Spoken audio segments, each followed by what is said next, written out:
Anil, what's your view? Breakdown of 7200. You think an important level? We should not close below this? Is that question for me? Right, Anil. Yeah, sorry. No, I mean, I'm not so worried about the 7200 break, because even when it came to 7240 the last time around, I always mentioned that 7120 was the level for me. And I'll give you why I say 7120. Anil, these are cash levels, right? Yeah, all cash, always cash levels. Why I feel 7120 was, that's why I was not so impressed with 7240 at that time, or not worried about 7539 breaking down, because I've seen enough instances in the past, in the last 20 years of charts, where generally a break below the 50-week and a sustenance below the 50-week takes it to the 200-week. So the 200-week exponential moving average is at about 7097, so roughly around 7100. And more so, there's a clear downward channel, like, people have expressed how this has similarities to the 2000, I think it was the 2010-11 correction, where in that case, the channel also comes closer to 7120, 7130. And more so, if you take the high of 9119 and take the, I think it was the 5119 bottom that we saw sometime in August of 2013, when this actual rally started building up into the pre-Modi election rally and then continuing. So if you take 5118 and 9119, exactly 50% of it comes at 7119. So 7120 is a very important level, and I don't mind even starting buying there. Even if it overshoots on the downside, I don't have an issue with it. The idea is at least you are buying at some proper average, some proper trend line, and some proper Fibonacci level. I think all this while at 75.39, at 75.50 retest, at 72.40 recent low, I think they were all guesses that this is the bottom. But this makes it a little more comfortable, because we have some technical factors to go with and say, okay, stick your neck out and say to buy. And what's interesting, I think it is an India-specific chart, because today there is no reason for India to collapse. The world is not collapsing. Nikkei is sure, that's to do more with the yen appreciating, but the Dow didn't fall yesterday. The Dow futures are flattish after being 100 down. The European markets have opened slightly higher. So this seems like an India fall. It seems like I don't want to say they use the word capitulation, but it looks a bit like it. So it tells me that the panic is in, and generally this is what you want to see. You want to see some sort of a panic bottom. So whether it's 7120 or lower is irrelevant. If you ask me where you're comfortable buying, I would put out my neck and say I don't mind starting at 7120 regardless of whether the bottom is lower or not, because then I have some technical reason to buy, which I haven't had in the last 3 to 4 months of the various so-called predicted bottoms that have all broken through. Right. Anil, what is the sort of, the correlation that we are seeing among all the equities, all the asset class across? You think it's also overdone, 45 days, and we are just reflecting what other equities are doing, whether it's Europe, Asia, crude, or, even Dow Jones for that matter? You could argue to a certain extent, but I think sometimes people are trying to make too many connections. So first, the connection was if the markets rally, euro falls, and if the market falls, euro rally. So euro had become the safe haven. That didn't play out in Jan, because euro was at 108.50 in January, in December, and right through the January fall, it stuck at 108.50. And then now it is the euro has rallied. So in the first part, it didn't matter. Then we had another thing where everybody said it's related to oil. Oil almost touched its recent low of 27 yesterday, but still the Dow closed flat. So, in between for a few days, even oil was not playing out point to point. And the recent, now the biggest new connection it is yield. As long as yield is falling, markets are falling, because there's a fear of deflation and whatever. So I think every day, because of the fluidity of the situation, because of the panic and the nervousness, people are trying to link on a day-to-day basis one asset class with equity. So, like I said, first it was currency, then it became oil, and then today it's become yield. So every day there's a new thing. I don't see why everybody's making so much of it. I think you play the individual countries' individual charts, and that might make more sense than trying to just follow. Because at least the last 3 days we not follow the European markets or the Dow. Because yesterday, even also when we opened down, the Dow futures was down 150. When we were closing, the Dow futures were flat, but we were still down 90 odd on the Nifty, which is the same case today. We opened and the Dow futures was down 90. The Dow futures has recovered everything, and we are still down 100 odd on the Nifty. So I'm trying to delink the markets, otherwise it becomes too difficult to trade. I want to say India is specifically trading their own charts. This was a market that had broken the 50-week a long time back, sometime in November. So it needed to test the 200-week, which is closer to 7,100. So, like I said, at that point, I'm comfortable buying this market regardless of what sort of downward targets can still be worked out. That's a good starting point for me, having fallen from 9,100. That would be a 2,000 point fall. I'm comfortable there. Right. We've seen banking sector in the last 3-4 days clearly falling. Actually, Anil, as we're talking, even IOB has declared numbers. It's a loss of 1,500 odd crores. Of course, small in terms of the entire PSU banking space, IOB, but nevertheless, the numbers do show a trend. What do you make of the PSU banking fall, Anil? It's overdone, but it's been overdone for a while. Name like PNB is close to 80 rupees. It's down 10% today.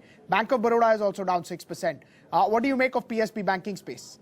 Yes, there is no such thing as that oversold has to rally. Otherwise, oil should have rallied long time back, something that has fallen from 120 to 27. It was oversold at 60, it was oversold at 50, it was oversold at 30. So I don't go by the oversold. I just know one thing. When markets fall, what is weak falls even more. I know there's a tendency to say the standard, dialogue, if I can use a Hindi phrase, itna mara hai aur kitna marega. But we have seen in the past, unfortunately, what is weak continues to fall and falls more when the market is at new lows. So I think PSU banks, every day there's a shocker. There was a shocker on PNB yesterday, so that has further affected the sector. You get one day bounces and then everybody says, oh, now this is the bottom, and then it just collapses again. So, even if PSU banks has to bottom out, it's going to have a dead cat bounce. It's going to come back and retest the lows. It's going to spend time there. It's going to do all that. I mean, take an example of Vedanta. It went from 60 to 75. Today it's 65. Sure, it's oversold. Sure, maybe a dead cat bounce is due in commodities. But these things take time to pan out. So don't try to catch the bottom on the day the low is made. The classic is Tata Motors. This stock fell from 600 to all the way to 279. I remember just recently in the last 3-4 months, it rallied from 279 all the way to 430 odd. So everybody must have thought now the worst is over for this stock. Today it's back at 290. Now, is it just coming to test its lows that it did 2-3 months ago? Maybe, I don't know. But what it suggested that because it was so weak, the rally was a dead cat bounce. Now it needs to come back, maybe close to it or just test it, whatever. Hold it. Then rally, then you can safely assume that the worst is over. So I think that whole process will happen in PSU banks. You will see a rally. It may look like, oh, the worst is over, but maybe 3-4 months later it will gradually come and retest those lows, make all the bottoms, and then rally. Another one is Axis Bank. Fantastic numbers, but because the stock was in such a major downtrend from, again, close to 600 all the way to 360, even though it rallied to 420, 430, it's coming back to 370s, 360s to test it. So it's all a process of bottoming out. I find the myth that we can hit the bottom on one day and catch it and safely assume that that's the low. That doesn't happen. Bottoms take 3-4 months where the stocks rally and come back and retest. That's the time of a bottom. So I think that's happening in some stocks, like I'm guessing Tata Motors and Axis, but you got to see where they stop. But in the PSU banks, that means there's a long way to go before this whole process happens, because they are still making new lows. They have nowhere bounced from any lows. Right. What would you make of Interglobe Aviation? I know it's a very short history, but the sort of movement that we have seen, does it tell you the charm of that company is over? I don't know about. I mean, again, like you said, it's difficult to look at the chart and come up with, but it's something where whatever goes up too fast needs to come down. I guess the other classic one is Just Dial. So something that went up from the listing price of whatever 530 odd all the way to 1800 is come back and broken the thing. So when you don't have data and something just runs up so fast, it is confusing, and I think it's worrying that it's gone below the issue price, because that brings in fresh sellers who have bought at the issue and not sold out. They will panic now. That's what you're seeing.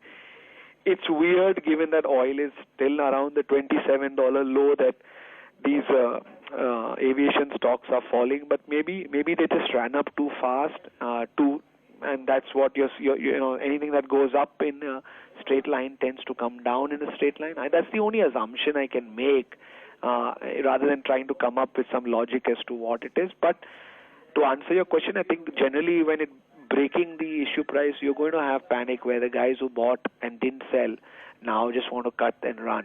So I think that sort of panic is coming into Interglobe right now. Right. Just a word on private sector banking as well. You briefly mentioned about Axis Bank. What do you make of the private sector banks?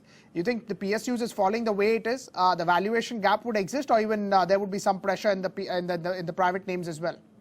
See, obviously you'll be worried about ICICI, because that's the one that has fallen in not in the same sense, but yes, if you look at an ICICI from the highs of 390, so you are very, very worried. But having said that, it is sitting at a major level around 205, 206. It's at 203, 204 right now. So ideally it should start to bounce from here. If it doesn't, then there's major problem, because then the next level starts coming in at about 183 to 176. So it is at a major level, but should it bounce? Logically, you'd say no, because the whole setup has gone messed up. But very difficult to say. Ideally, I probably won't touch it now till I see some stability. I think the one that I'd probably go and take a punt on would be Axis, purely because the numbers were decent. The stock has bounced, it's coming back, trying to hold the previous lows, so that looks okay. IndusInd Bank just seems to have started a fresh sell-off post decent numbers, so that may have still some work to do on the downside. There are a couple of levels to watch out for. The major level would be more around 765, but intermediate there's a very key level at about 1820. So 1820 should be the first level to watch out before you look at the next one that I've already mentioned. At HDFC Bank, it's not a one that falls that much. I think it's an FII favorite. So for now, I'd watch 990 very closely. As long as it's holding 990, fine. If it takes out 990, then 940. But this is not a stock that acts very volatile. So I guess for the time being, it's still a defensive, if you want to call it a defensive stock, that FIIs tend to hold on to. So hopefully you won't see too much panic in that kind of stock.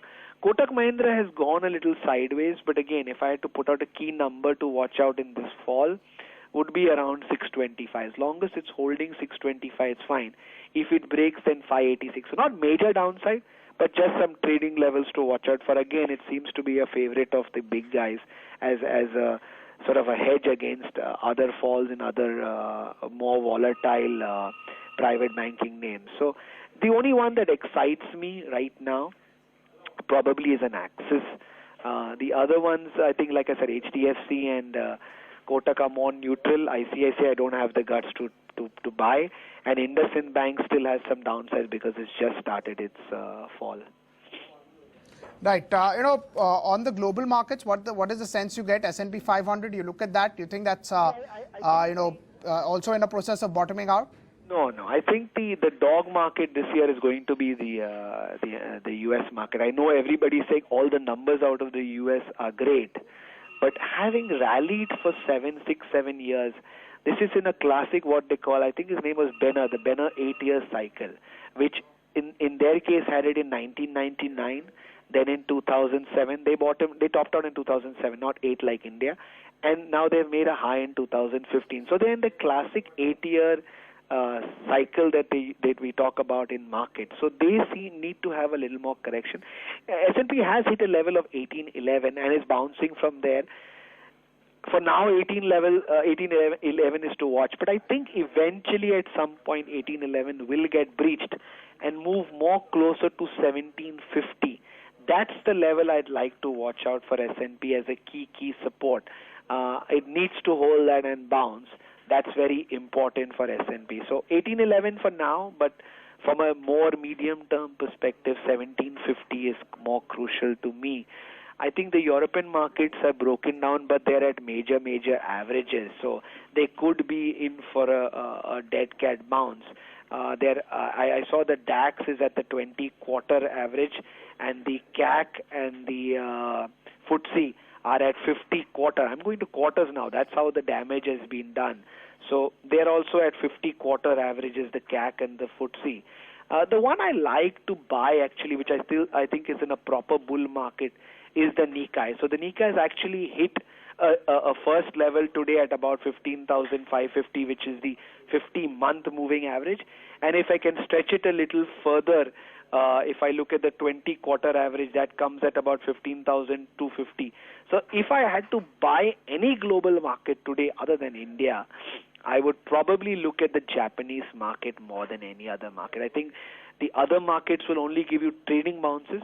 I think the Japanese market is a buy with a holding capacity for a target, if I had to stick my neck out, of something like 27,000 over the next 2 years, not in immediate. So that's because remember, this market was in a 30-year bear market. It's just come out of it in the last 2 years, whereas the other markets have been doing something totally different over the last 30 years. So this, for me, is the one market I will close my eyes and buy every fall, because I think it's now in a complete different bullish structure, which is a buy on dip, but have some patience over a 2-year horizon. Right, Anil, thank you so much for taking out time for us. That was a technical view coming in that 7,100 should be the bottom for the markets. Global markets should not see a recovery like India, but however, Japanese markets, Indian markets look good.